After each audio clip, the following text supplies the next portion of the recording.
So hey everyone, welcome and thank you for joining us for today's webinar 2022 Roundup, Major Google Workspace and Cybersecurity Updates. This session will be an interactive discussion with our experts on some of the major updates within Google Workspace and the cybersecurity landscape of 2022. As we walk through the conversation, you'll gain a deeper understanding of the new and innovative updates from the year and learn how to apply it to your teams. We want to ensure that you're up to date on all things Google in this end of year recap. This meeting is being recorded and all registrants will receive a link to view it later this week. We do ask that you stay on mute because there is a sizable audience for today's call.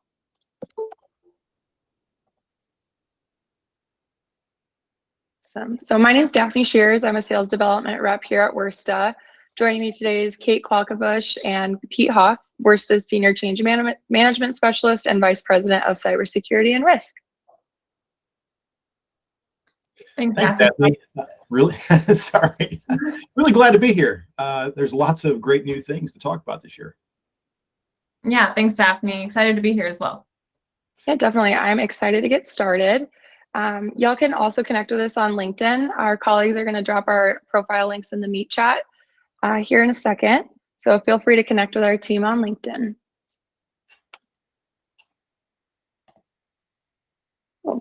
With that being said, this event is hosted by Worsta. Our mission is to help organizations maximize their use of the cloud. We work side by side to help our clients make good technology decisions and grow their businesses in ways they wouldn't have the ability to do otherwise. This helps organizations develop cultures of continuous innovation powered by real-time collaboration. With all of that collaboration, however, organizations have a lot to worry about in terms of Google Workspace and data security. So that's why we're here today and why we've got our Google Workspace experts, Kate and Pete, and our Google Workspace change management team.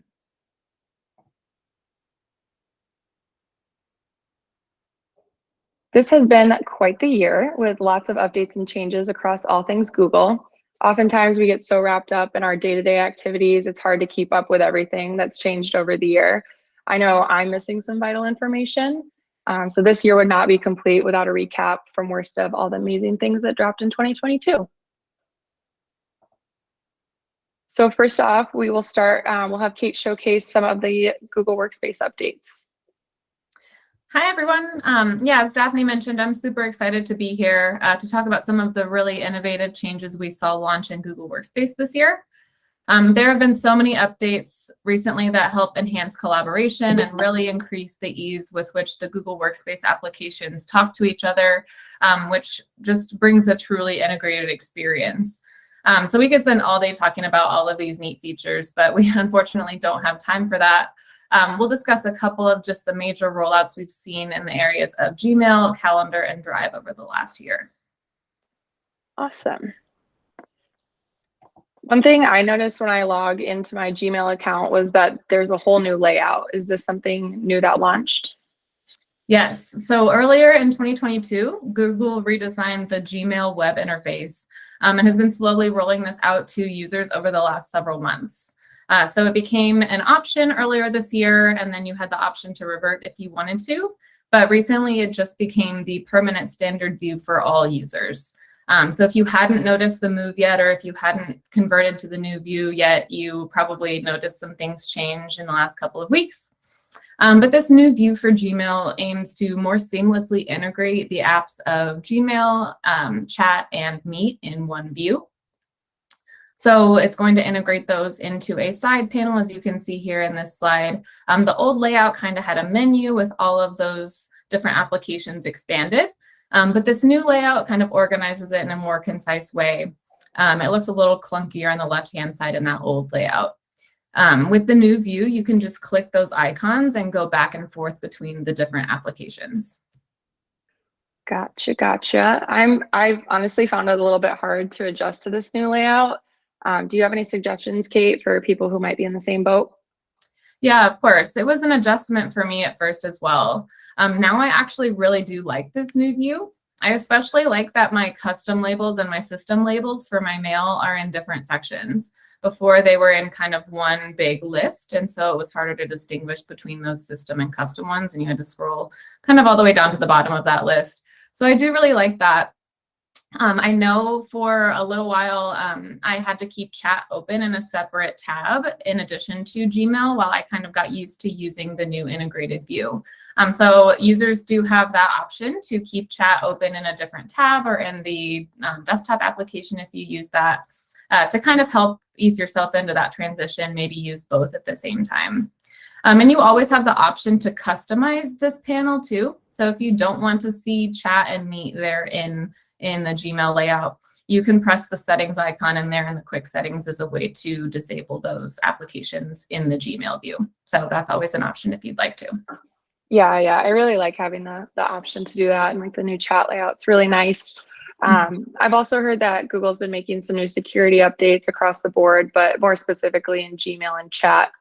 I'd really love to know more about this. Yeah, so DLP continues to improve the rules engine.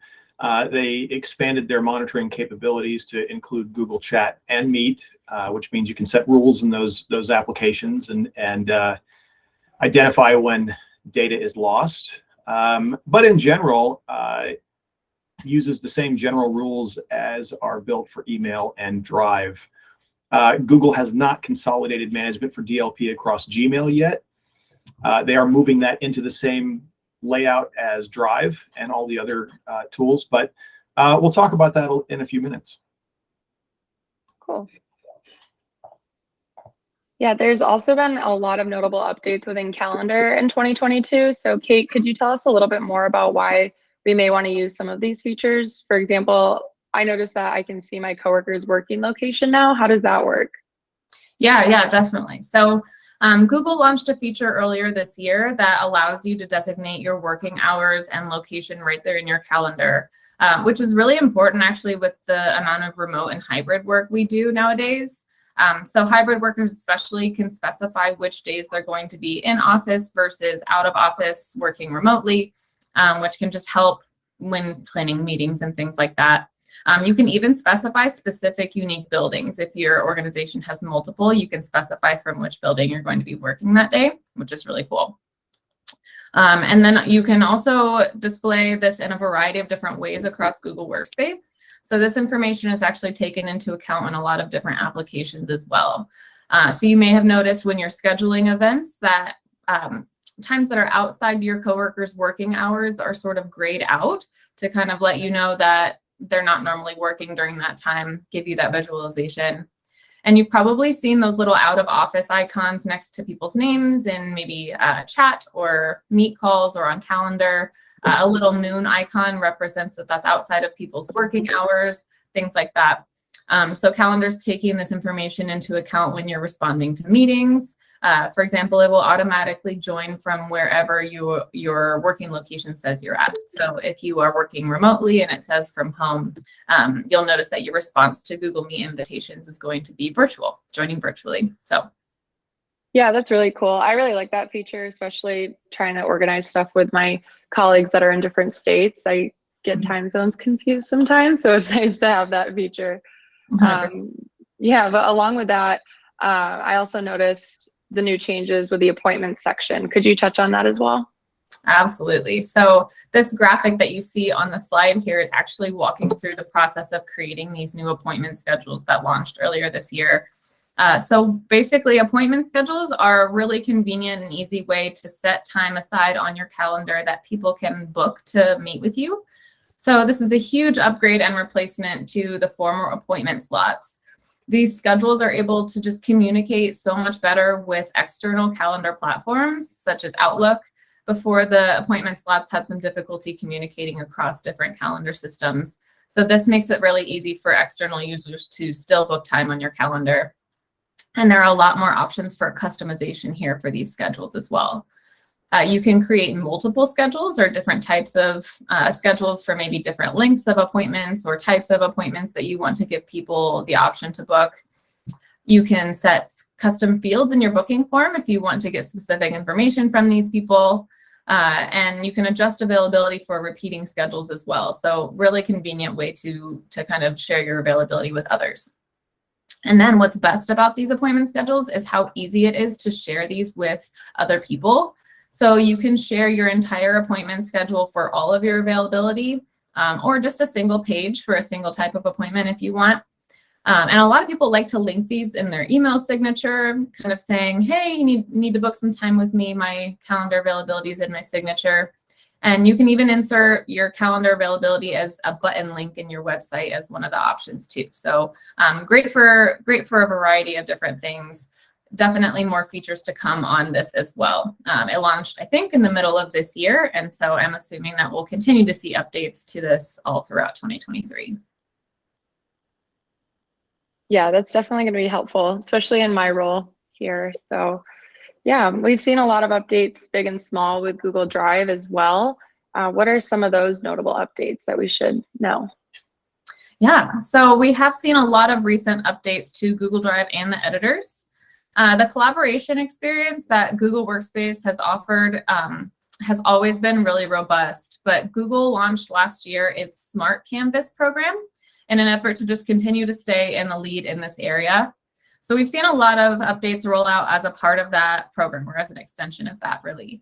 So one major update to this program was the rollout of smart chips to Google Sheets, as you can see in this graphic that's demonstrating kind of how to add those.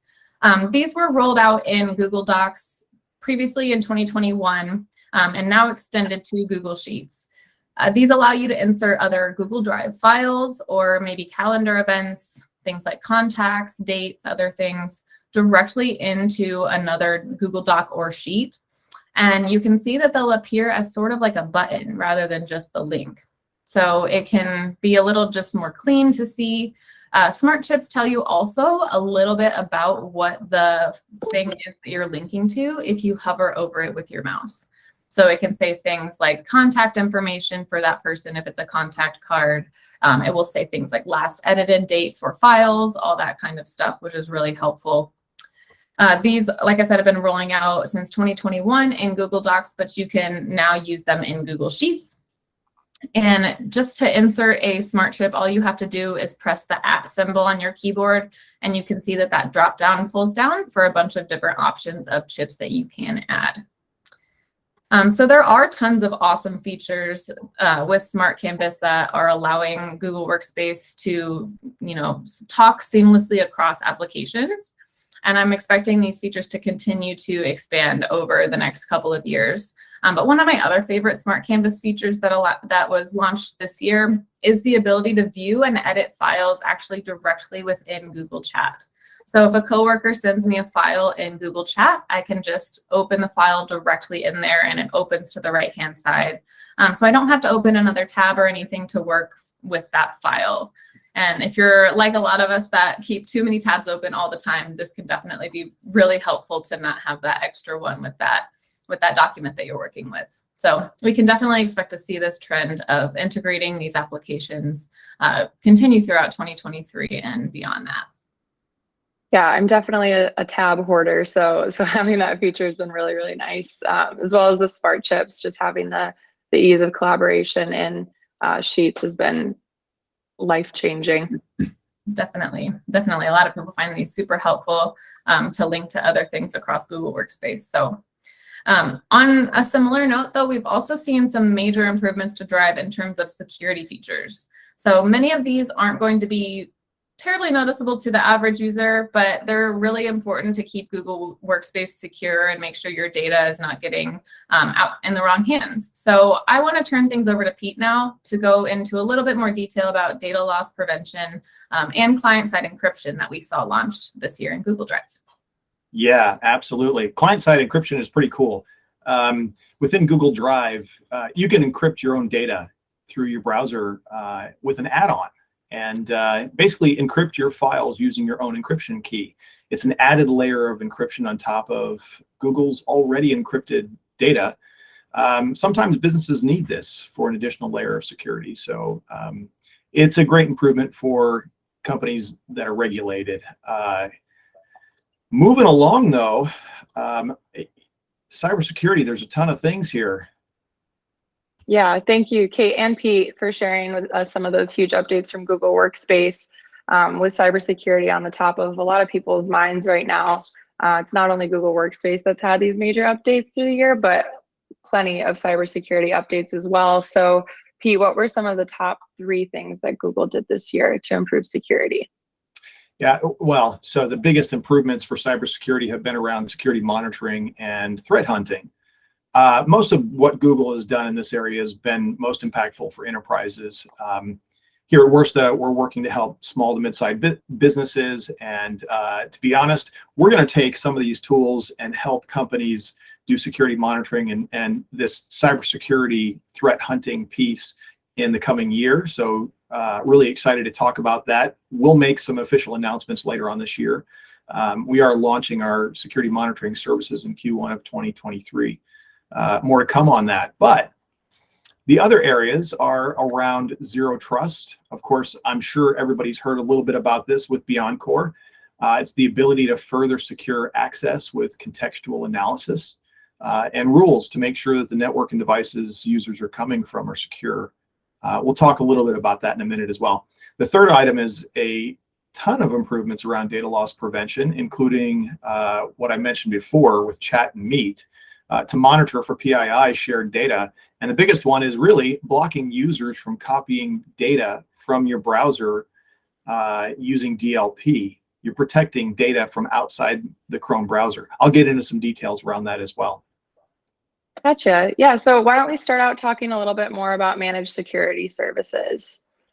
I've heard that Chronicle is one of the best performing SIEMs on the market.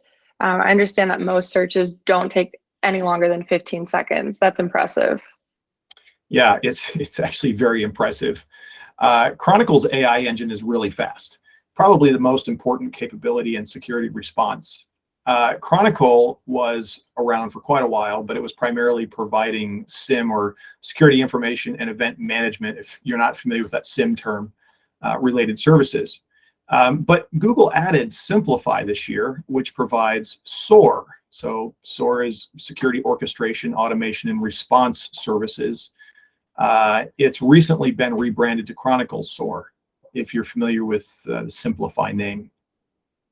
Oh yeah, it's a lot of big words you threw at me there, Pete. What does that exactly mean, the orchestration services? Yeah, so Andrew's going to actually put something in the link in the chat here with a link around SOAR. But it's primarily the capability to take an event or a threat and automate a response with it. So for example, if Chronicle discovers that ransomware is encrypting files within a client, I don't know, for example, like some big thing happened over Rackspace, Simplify would actually orchestrate the response to that and take steps to disable the user's account, maybe notify the help desk team, immediately contact the user. The user's device could also be disabled. It's all this orchestration activity that's, you can actually break it down and create events that automate themselves without you taking that manual step. It's pretty cool to make these changes quick and without an analyst interaction. Totally. In the arena of security services, Google also bought Mandiant for $5.4 billion. I think that's probably the most they've ever spent on any acquisition. I'd have to do some research to prove that, but let's take it for what it is. It's a lot of money. Mandiant is a security incident response and forensics company. I've worked with Mandiant various times over the years to conduct compromise assessments, pen tests, work on investigations into possible incidents, that type of thing. They have a very deep bench of talented experts. They're most known for their analysis of the Home Depot hack from 2014. I don't know if you remember this. It was actually a hack that came in through the air conditioning unit at a Home Depot, and they were able to jump from the air conditioning unit over to monitoring transactions on their network because it wasn't isolated. And anyway, long story short, a lot of credit cards were compromised and transactions. And at the very minimum, I would suggest using them for your incident response plan and secure them as your external response capability. Yeah, that's crazy. I honestly had no idea about the air conditioning unit being the culprit of that hack. Didn't know that was even possible until we started working on this together. But yeah, it definitely seems like a great learning opportunity. It was a pretty popular one for sure. Yeah, I can imagine. Well, Google keeps adding to their monitoring platforms. These are all very important to improving their security stack and reducing threats for companies. What other improvements did you see in security, Pete? Well, if we're just focusing on these three, the really big news released earlier in the year was around Beyond Core. Now, Google's actually used Beyond Core for quite some time, or this zero trust platform. They've been improving it over the years. But this is a zero trust platform capability that assumes everything is insecure, and it helps companies create multiple checks and assessments throughout your interaction with Google Cloud Services to ensure that your systems and your users' data all remain secure. Yeah, that does sound complex, but definitely needed. How difficult is Beyond Core to implement? Earlier this year, we presented on this topic with our segment. It was called Demystifying Zero Trust. It's out there. You can watch it if you want. But we break it down into basically three general areas. Identity management, device management, and context-aware access, or CAA. Most organizations can handle the identity and device management pretty well, although not every organization will do device management. But where we can really assist in setting rules around context is with understanding the identity and device state, or the context of those areas. For example, Google can check the operating system of your computer or mobile device and make sure it's updated. It could verify the file system is encrypted and password protected before allowing the user access. It can also get much more complex, and as a result, the complexity gets difficult to configure. That's where we step in and help organizations. There's literally hundreds of settings and ways to improve the security of your environment. Overall, the Chrome security and management capabilities has grown. So Pete, what might an end user experience when these types of context rules are in place? Is this indicating that we're maybe moving away from being able to work in coffee shops and things like that now, or what do you think about that? Well, that would be really nice if we found that silver bullet. In general, the user experience is virtually unnoticeable. The users don't really identify that they're running under zero trust, except when you're violating a policy. So you might get a pop-up, for example, or a denial of access. As you know, nearly 20% of our employees work remote these days, and this question is really common. Depending upon the business's risk appetite, so I preface it with that, they can enforce granular rules for each user. For example, they could allow one group of people with access from anywhere, like the coffee shop, if they don't access any high-risk data, or their systems were company-owned, for example. And for other users, maybe limit their access based upon IP address or location, like maybe they have to be within the company's network or within a trusted IP to be able to gain access to higher risk data. Got it. That's really neat and good to know. What about, bring your own device policies? Do you think that we're shying away from that and going more towards organizations providing, company devices, managed devices, yep, that sort of thing? So I think the real advantage here is Beyond Core is helping make policies more granular. And you can expand a company's options. It's probably not a solution for all BYOD cases, but at the end of the day, it's a step in the right direction. And I think more and more you'll see personal devices being used as long as you're using the Google products, the Google APIs, and maybe allowing the enforcement of policies on personal devices. Sometimes users don't like that. Got it.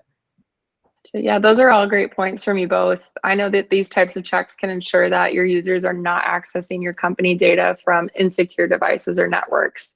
So I'd really love to chat more about data loss prevention, or DLP. DLP has been around a really long time, but how has Google improved upon an already great solution? Yeah, so I like talking about this because I think it's a pretty important piece for most companies. But Google's DLP continues to improve by expanding their capabilities into the endpoint. We talked a little bit about the capability to set rules to monitor for data types like PII or social security numbers or credit card numbers being shared in meetings or chat. And everybody knows that you have email and Drive functionality. But Google has expanded their capabilities to identify risks on the desktop. Through Chrome profiles, organizations can enforce DLP rules from the Chrome browser itself. So first and foremost, as in Beyond Core, your users can enforce rules with the Chrome browser, but you can also enforce DLP monitoring in their desktop. There's an API add-on, and there's a way to manage that browser, and rules can block a user from copying data from the browser down to the local machine or to a USB drive. And that can be enforced based upon your profile session. A pop-up appears and blocks it, and the user gets a notification. If the users forcefully try to push it through, obviously you can notify your administrators, and there are other things that can take place as well. Yeah, it makes sense. I think I've heard about this. If the user highlights and selects text in their browser and it has protected data in it, DLP will pop up and alert the user that it's not allowed. And if they continue to try it, it'll block and notify the admins. Absolutely. Yeah, that's important.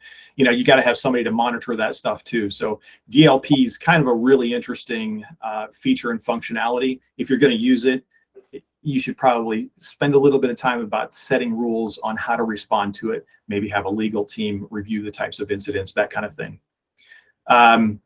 It used to require a client on the desktop, by the way, and I'll mention this now because if you look at any other product on the market, you generally have to install a client on the local desktop. But now it's enforced with the browser. So it's really a nice thing. Google's expanding the use of that Chrome browser to do a lot of these things. These were all great additions this year. We're looking forward to improvements where Worsta can pass on to our clients other things in the future. Really excited. Feel free to contact me. I certainly will talk to you about your company's challenges and what you need to do with regulations as well. So I'm here to help. Awesome.